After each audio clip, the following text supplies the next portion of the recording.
Tonight I'll be talking about spirituality in graphic novels, or Pop-Theosophy. Theosophy is, among many things, a philosophy for personal growth and self-transformation. And over the years, as graphic novels have evolved, it has been sort of hidden in plain sight among these art forms. So that is how it means Pop-Theosophy, theosophy and pop culture. Graphic novels are epics in their own right, and spirituality is its own subgenre in epics. I'm going to talk about, in a Joseph Campbell sense, some of the symbols that we find in spiritual graphic novels specifically. So not all comic books, I would say, would give lessons on spiritual progress or spiritual initiation, but mostly what I'm interested in talking about is the comic books that do talk about that spirituality. And we're going to go over some of those symbols. Joseph Campbell, whom some of you may know about, was a student of Carl Jung. And he wrote several books like The Power of Myth and The Hero with a Thousand Faces, where he talks about a cyclical myth, cyclical epic that can be used for personal growth. In those books, the specific category of epic is called apotheosis, that is to say, elevating to divinity. And so it's sort of a subgenre of the epic myth, and that is spirituality when applied to the mythic epic. It's apotheosis. Another reason in which I consider graphic novels to be an excellent exercise of spirituality is the idea of beginner's mind. Not only does the hero in graphic novels always represent a newcomer to the world and the idea of a fresh approach, which we can learn from through the character, but fans of science fiction or fantasy fiction are much more prone to the idea of willing suspension of disbelief. That is to say, they're willing to go along with the ideas before them. The quote says, "In the beginner's mind, there are many possibilities. In the expert's mind, there are only few." Sometimes the ideas in our individual practices, whatever religion we are, become so familiar to us, it becomes almost a rote machine. And so we stop paying attention to what it truly means. And art and prose really give an entirely new perspective of ideas we may already be very much familiar with. So I would say that comic books or graphic novels, they're one and the same, is an excellent practice in seeing ideas we're very familiar with in a whole new light. It's necessary that you understand a few key concepts. I was talking about Joseph Campbell. There's archetypes and motifs that are common throughout apotheosis epics and dream imagery, familiar with Carl Jung, as well as symbols we might find in the scriptures. So you find that these comic books, which we're going to look at, have very much the same instructional value as a scripture would. And if there's one point I would like you all to take away from this talk, it's the idea that stories, and it doesn't have to be comic books, it can be any type of epic spiritual fiction, have instructions for a type of self-transformation. They teach the value that our true identity is not so much how we see as our individual selves as individual human beings, but our true identity is with the absolute, with the unknowable mystery, so to speak, which is a familiar idea in many faiths. So it's truly a theosophical idea.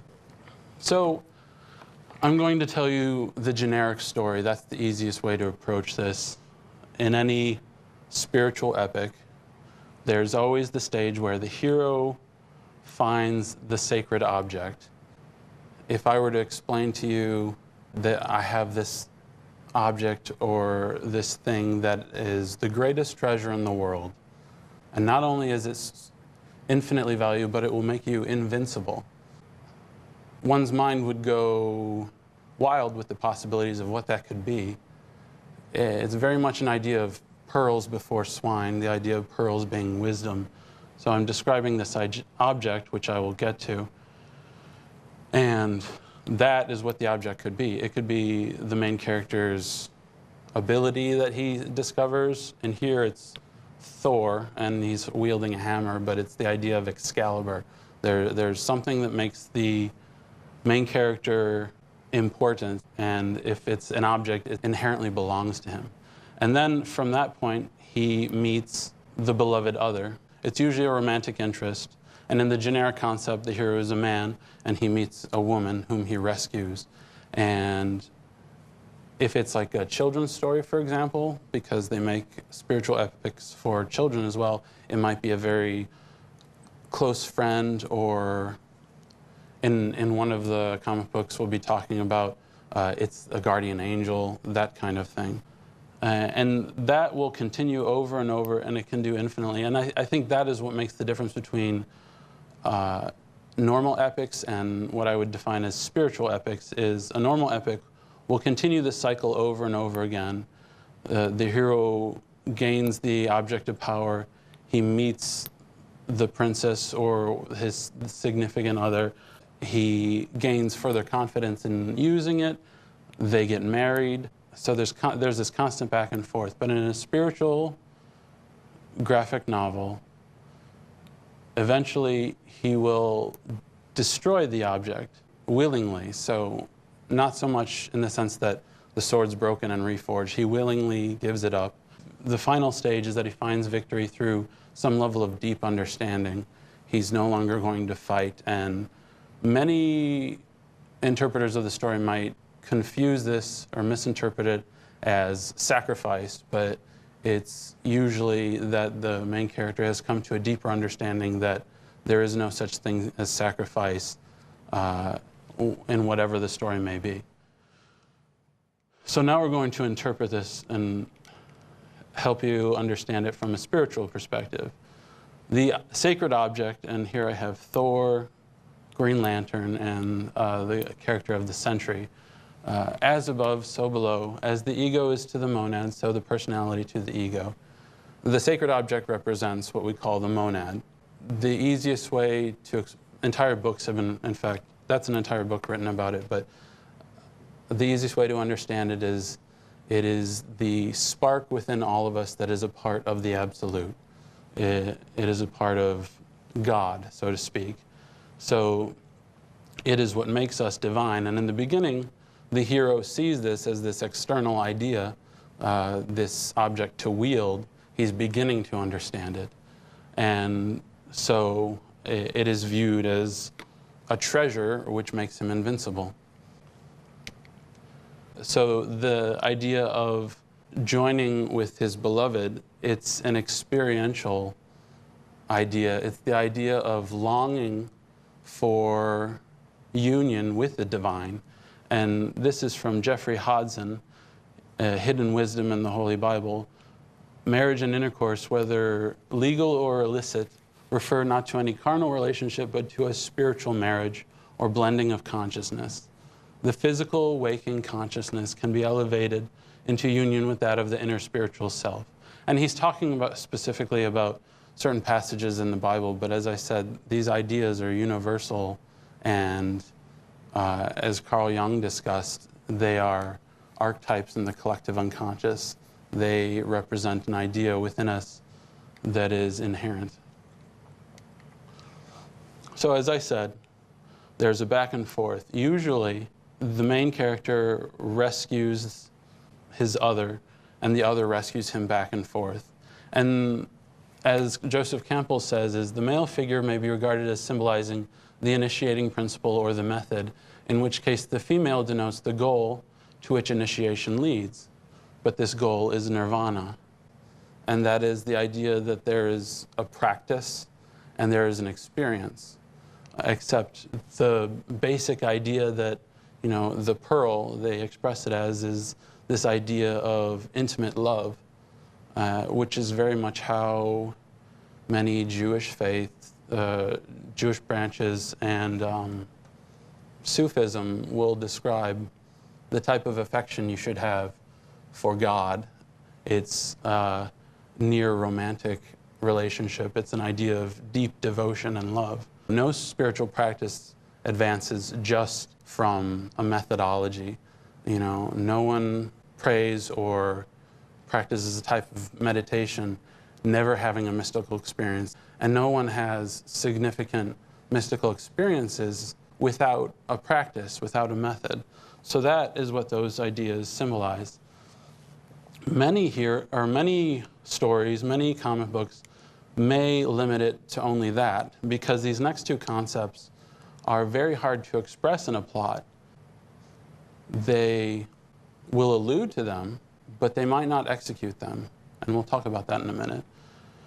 So again, from Jeffrey Hodson, different book though, Pathway to Perfection. Never again need form delude and capture him, even though he must return to life and form, for now he knows the one eternal life and has been made one with that, the absolute, which abides therein, the life-embodied universal mind. And he's describing something in Theosophy which we also call he who does not return. It's a stage in the initiation where he is not perfected, but he has attained a perfect sense of identity or place in the universe. And that's described through the breaking of the object. No longer does he see the monad as an idea that's beyond him or this external like lamp that grants wishes. It's inside of him or her, and it is an internal thing, and he's come to realize that. The next stage is the level of what in Buddhism they call the arhat. The practitioner has attained total cleansing of one's karma. They realize that life and death are no different. What Annie Besant says about it is the eternal, the undying, the ancient, and the constant. He lives in that, and there is nothing that can shake his serenity. So symbolically, somewhere between the third step and the fourth step, the main character sheds off this relationship with their beloved, whether they break up or oftentimes in an epic, the other character dies, and then he comes to term with it in the final stage where he submits himself to the process entirely. But the symbolism of letting the other die is similar to the idea in Theosophy of sort of ridding oneself of a concept of the causal body. And that is, the causal body is essentially similar to the idea of karma. It means you're cleansing yourself entirely of it. Again, as I said many times, the last two stages in comic books or any fiction are not completely expressed, partially because in a story, in a fiction, there's a level of catharsis on the reader. And what the stories intend to do is to inspire you to move farther. Like I said, they'll allude to the fact that the second two steps are down the road, but it won't complete it. The other reason that it's often not in a story is because it stops the story dead.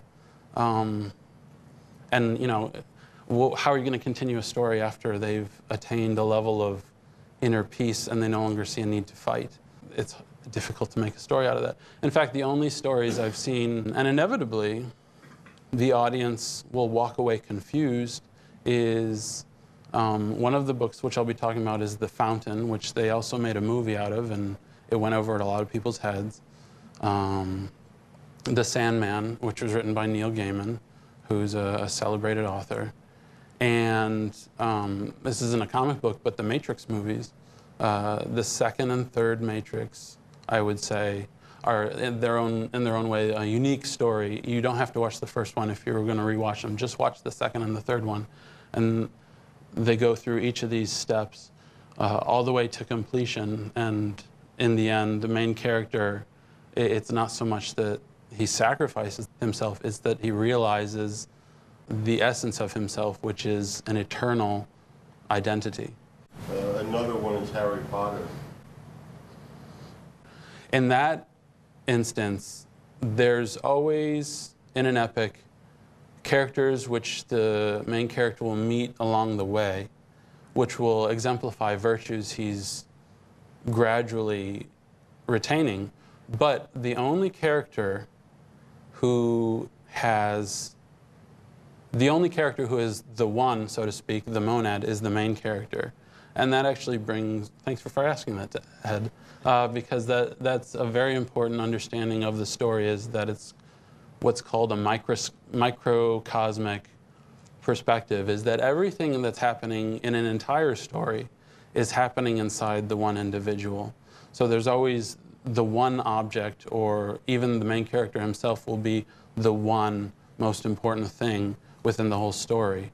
And that, if it's within the human being, represents the monad itself. The other characters are like facets of the human being, virtues, flaws, what have you, but only the main character represents the monad.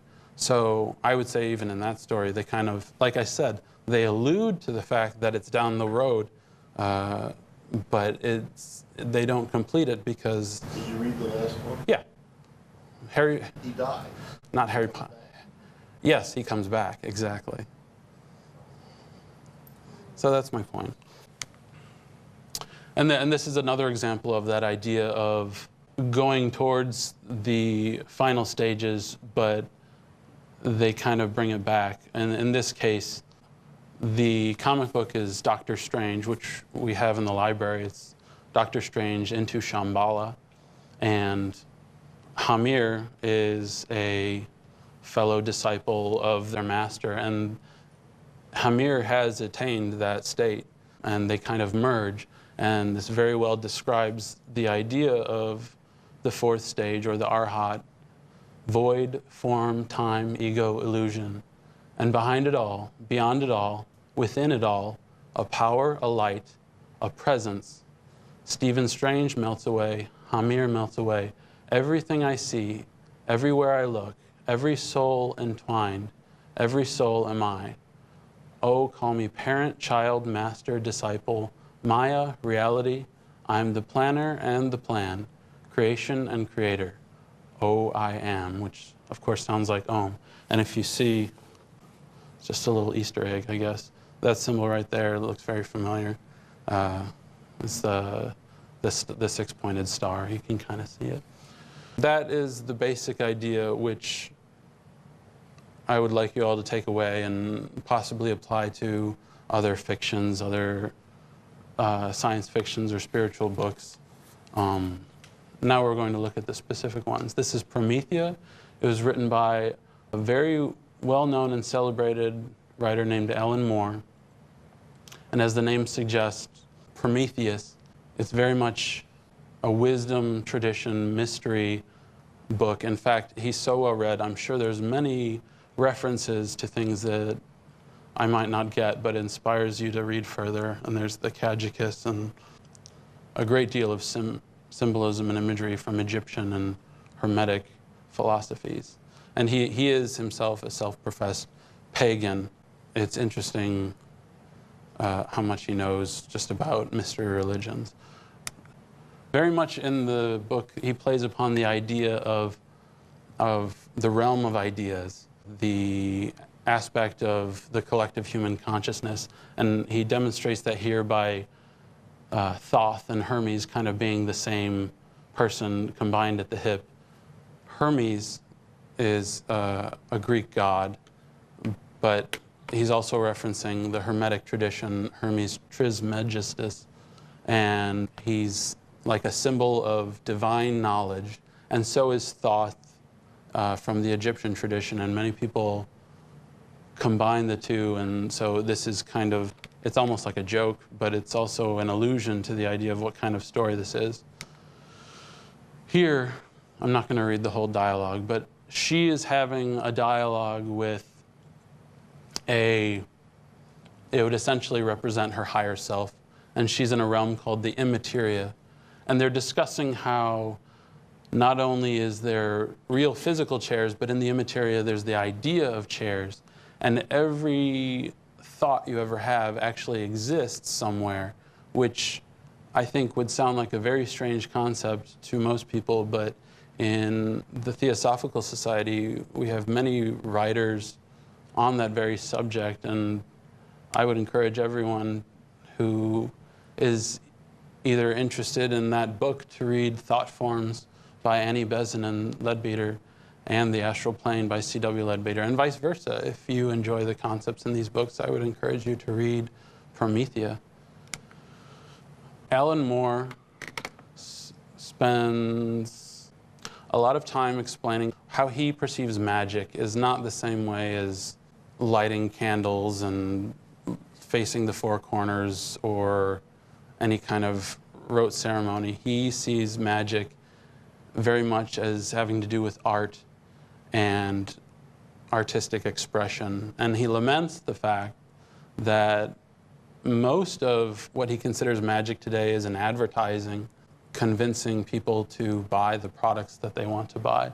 And so the reason I bring up that point is he spent a lot of time in this book expressing the pages themselves as like stained glass windows. The layout itself has significance. Many of them look like mandala spreads. This too, he spends an entire chapter on the tarot cards explaining how he perceives them. And predictably, it goes over the heads of a lot of the readers. And so a lot of these end up being very much underground concepts that are hard to find and hard to grasp in and of themselves. In fact, again, to the Matrix movies, I recall the Wachowskis had 2 bonus features. One was by popular movie critics. The other one was by Ken Wilber and another philosopher, just to express the point that the common everyday public, when confronted with these ideas or the popular critiques, are not going to get it. But if you look a little deeper, there's a much more valuable expression in these art forms besides just entertainment. That's Alan Moore. Yeah, nice looking guy. Again, as a pagan, he expresses that he believes in the idea of a monadic God, but he also believes that we're never going to get it. We're never going to completely comprehend it. So he sees no point in praying to a God as if we're understanding exactly how to communicate to it. So as he explains it, religion should be more diverse. Different ways of viewing it, of the absolute, is like spelling with an alphabet. There's many different letters to do so, and otherwise with one letter you're just making one vowel sounds like ooh, and it sounds like a monkey. So he has a very good sense of humor about that sort of thing, but he has a lot to say, and I think he expressed a lot of it in the book Promethea. There's an artist illustration of him, and the quote I have here says, "We could, were we to decide, ensure that current occultism be remembered in the history of magic as a fanfare peak rather than as a fading sigh. We could insist upon it were we truly what we say we are. We could achieve it not by scrawling sigils, but by crafting stories, paintings, symphonies. We could allow our art to spread its holy psychedelic scarab wings across society once more. Perhaps in doing so, allow some light or grace to fall upon that pained, benighted organism." The next comic I would like to talk about is The Fountain. It was made into a movie as well. And this is an excellent story. Sometimes the stories of the authors or the creation of the comic books, I find, are just as interesting as the stories themselves. Darren Aronofsky, a very talented director, wrote this story, and he couldn't find the funding to make it. He needed to get this story out of him so badly that he created the comic book version of him, and he got a very talented artist, Kent Williams, to make the whole book. Well, I have a quote by him. He says, "It's something deep down in your stomach telling you not to give up or quit. It's that voice screaming in your head, keeping you awake at night. The story of the fountain was one I believed in, one I spent so much time and effort on trying to get right. I couldn't give up on it, or more to the point, the story wouldn't let me give up on it." So this is truly spiritual expression. Many of them contain this sense of raw expression that is spiritual, regardless of whether it's an instructional course on initiation or personal evolution. And that's why I felt that this one was an excellent example of that. The movie and the comic book had very poor reviews. He says, "Anytime you try to and bring spirituality into the narrative form, there are certain people who really just want their entertainment as a very spoon-fed, straight-ahead story. The fountain has that, but it also is open to the biggest question that people have been asking since the dawn of time. Why are we here? Why do we die? What is life? What is love? When you ask those types of questions, a lot of people just don't care to think about them." So this story also falls very well into the path of the spiritual epic. There's a great deal about Buddhism in it, and there's also a lot about reincarnation. It follows one character through 3 of his lives. In his first life, he is a conquistador by the name of Thomas, and in the 1500s, his second life, 2000, around the year 2000 or current time period, he's a cancer surgeon by the name of Tommy, and in the 2500s, he's this astronaut, as we see here, in kind of a very organic, trippy space capsule by the name of Tom, which I suspect is also a reference to the David Bowie songs about Major Tom, about an astronaut who goes into space and doesn't come back. It's not so much a superhero story or even an epic myth. So there is no Excalibur. In this sense, the quality that sets him apart from others is his tenacity and his disbelief that death is necessary, and that's what drives him throughout the entire story. And in this one, this frame in particular, the spaceship is sort of running out of juice, and he's insisting that they're going to live and make it to this dying star, which will somehow give him immortality, because his fear throughout all of these 3 lives is that he has to die, which is also a type of irony because he has 3 lifetimes to be afraid of death. But of course, he doesn't remember all of them. And the other 2 stories at the top in blue is him as a doctor. The significant other in this instant would be his wife, Izzy. And when he's a conquistador, it's the Queen of Spain, Isabella. And then in his final life, it's this memory of his wife who's represented by this tree, which is in the spaceship with him growing organically, and he's trying to keep it alive because it's like the memory of his wife. There's very much also a theme, aside from Buddhism, is the Garden of Eden, which is an excellent parable about physical incarnation. Leaving the Garden of Eden and toiling represents the idea of leaving paradise or heaven and coming down here. So there's a constant theme of the Garden of Eden as well as a Buddhist idea. So as the formula corresponds, initially he has this tenacity, and then he gains strength from his significant other in all 3 lives.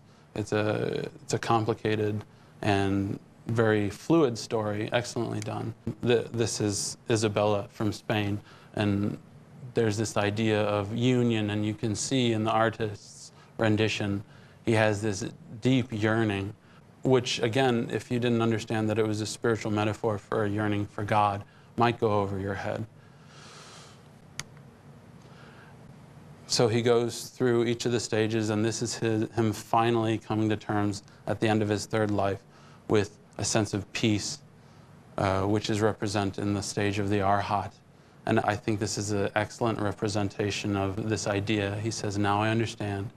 I know how it ends. I will remember all of it so that I can finally forget. In some branches of Buddhism, and in other spirituality, they believe once you attain that stage, your entire past lives are laid out before you and you recall all of them. You're at a stage in your evolution where you're moving on beyond that. I'd like to talk about 3 other comic books, which I won't go into as much depth as those first 2, but I feel that they should at least be mentioned, and I'd like to point out a few themes in each of them. This one is Hunter, the Age of Magic. It's about a young man who is sort of like the reincarnation of the wizard Merlin, and he's in this white school. It's a very long and interesting story that kind of plays off of that, the idea that he is the Merlin. So it's not like he finds an external object, he is the object. Sometimes the bend of the stories signifies the kind of point, what they're going to emphasize in the process. Like in Lord of the Rings, for example, the One Ring was destined from the very beginning to be destroyed. So it wasn't like towards the end it was a shocker that they would destroy this object of power. So you already knew where it was going to go. So in this one, Hunter, the Age of Magic, they're setting it up for a more enlightened perspective. It's not going to take a gradual realization of his importance and the significance of the other and that sort of thing. Another theme in this book is the idea of the logos, and they explore that concept from its metaphorical perspective. He says, in the beginning was the Word, and the Word was with God, and the Word was God. In countless myths across the realms, the universe is created with a word. That first word, the logos, begins a discourse, an ongoing stream of language which gives shape and meaning to everything, the language of creation. So they explore the idea of what is creation, what is this language that the universe is written in, and they really carry that metaphor in a lot of ways. And they also talk about the Garden of Eden. The enemies who are tracking him down want everything to go back to the way it was, back to the paradise of the Garden of Eden.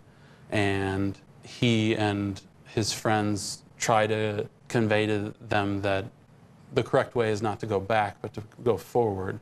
In other words, there's a reason for the fall, and it's so you can come back to this idea of this enlightened grace, which is represented by the diagram of apotheosis. Another theme in the story, which I think is very theosophical, is the idea that everyone's spiritual path is their own. And he says, there are no masters here. Everyone is a student, even Renfrew, their teacher. It's just that some of them think they know more than everyone else. That doesn't give them the right to tell you what you can or can't do. And there's also this metaphor, this archetype of the door. And he can show her the door, but he can't open the door for her. And that's what's illustrated here. Another comic book is Will World, which is a Green Lantern story, which is kind of a mainstream comic. But sometimes you get an artist or a writer who is allowed to do something interesting, even with these mainstream characters. And those are really interesting because these are typically these very low-brow kind of fighting comics, but sometimes you get to see them from a different perspective. And J.M. DeMatteis says, Will World is one of those stories where within the context of a cosmic fantasy, it's really more like a children's book than a superhero story. I was able to share my views on life, the universe, and everything. And the cover very much alludes to the idea of a microcosmic perspective, because there's this dream imagery that permeates the whole book. There's these little things going on that have nothing to do with the story that just feel like dream subject matter. Every building in the city looks like a hodgepodge, and there's monkeys in the catacombs there, and it's just kind of random. And in this case, the significant other is this angel whom he feels he can remember from like a childhood memory or something like that. And it's kind of vague, but it expresses that they, in essence, are a part of each other. And that in Theosophy is very much like the ego in response to the Buddhic consciousness, this idea of intuition and logic. Joseph Campbell explains that one of the archetypes is males are usually this idea of logic, and women are this idea of intuition, which is why if a woman is the main character, they'll have an intuitive understanding, but they'll meet this male other that will give them sort of a logical perspective on things. A lot of artists, what they learn is to learn the rules so you can break the rules. So sometimes they may have a female main character which may have masculine features, and it'll be more of like a male-oriented story, or vice versa. And even when I was going to art school, I remember my teacher told all of us that she really wanted to ingrain the rules of art to us. And she said a good artist knows all the rules so they can learn how to break them. And every story, the whole idea of it having a beginner's mind is an integral part of that. To look at it from a new perspective involves breaking the rules. In this scene right here, she's explaining to him that he can see past the illusions, which would be his gift, his weapon. How he perceives the monad is this idea of cosmic awareness. And eventually he's willing to integrate it within himself and have confidence in that. And here he reaches a state where he's beginning to see the truth. It's very similar to the scene in Doctor Strange. He says, I believe I am the creator, the sustainer, the destroyer, and I finally remember the words, those precious words. I understand now what they mean, who I am. In the story, he's talking about the Green Lantern mantra, they say, but I feel it's an allusion to scriptures themselves or stories themselves, the idea that words or stories could convey this deeper truth. The path towards that enlightenment is not so much learning something new, but remembering it because it's a part of us. Silver Surfer is an easy comic book to represent spirituality. It's been like that since its creation. Here he kind of looks like the cross in a way. He's always been this angelic figure. They explain his power as the idea of the power cosmic. In this story, there's the idea of Galactus, who's this Gnostic god, this ignorant god. And it's very much a Promethean idea as well, this idea of forbidden knowledge coming from on high, because Prometheus in the Greek myth was punished for what he gave to the humans by Zeus. And this myth is very much permeated in a lot of these comic books, so I felt this was a quintessential example.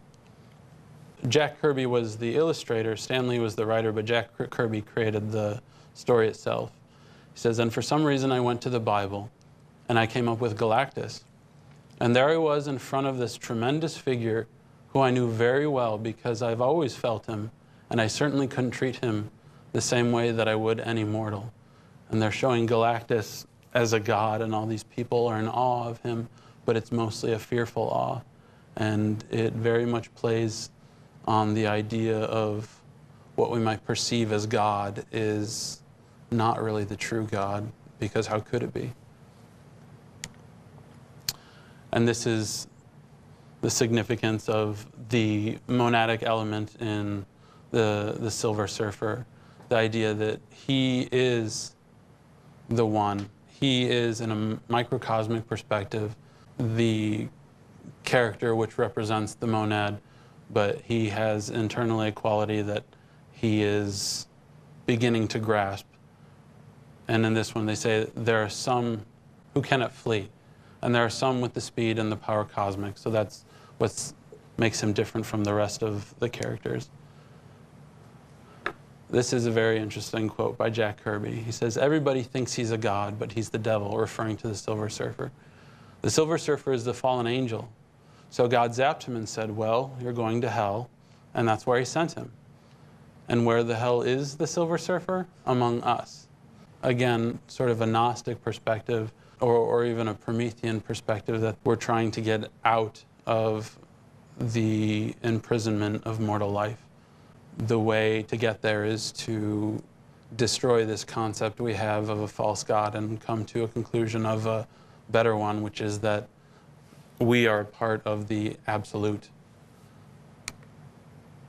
As I was saying, it's very much a Promethean myth, which I feel is a good one to end on because it's very theosophical. For example, HPB, Helena Petrovna Blavatsky, the founder of the Theosophical Society, wrote this magazine called Lucifer, which was also an idea of knowledge descending from above, and a very misinterpreted knowledge in the sense that she knew people wouldn't understand it or might react to it improperly, but that there's something sacred in what they misjudge. So I feel it also ties into looking at comic books as a valid art form for wisdom knowledge. And finally, I have a list of the books which I would recommend for one reason or another. Some of them explain this kind of instruction of personal evolution. Some of them are just very heartfelt stories, which I feel belong in there. And some of them are in our library, as of course are all the theosophical books which I mentioned. Any questions? Yes. Okay, so I know you mentioned when a hero has like a relationship with a significant other, it represents like a higher love for a higher power, like kind of like that. And you mentioned like how in these graphic novels, it like the symbolism flies by people, and a lot of people say about graphic novels that they represent women in like a sexual way. So in keeping with the symbolism, how should you look at the way women are portrayed? Like, am I clear? I would say in most common graphic novels, it's portrayed exactly like what you're saying. It's just to sell the book. But in spiritual comic books, there's always a reason for it, and there's always a deeper aspect to it. And I'm going to go back to there. If you notice, both of these concepts parallel each other. There's this very base idea of physical attraction. And then on the higher levels, it's more a fulfillment of that. The fulfillment of that yearning is a union with the divine. So sexual imagery or the portrayal of the other, whether it's a woman or the man, is characteristic of the main character's yearning for this divine presence. But you kind of have to differentiate the difference between what I would call spiritual graphic novels and just the general ones. A lot of times it's just to sell the comic book. Are spiritual graphic novels intended to be just that, or is it that is it the author saying, well, this is some neat subject matter, it may beef up my story? So are they, I guess, conceived spiritually and executed that way, or do they just borrow the material?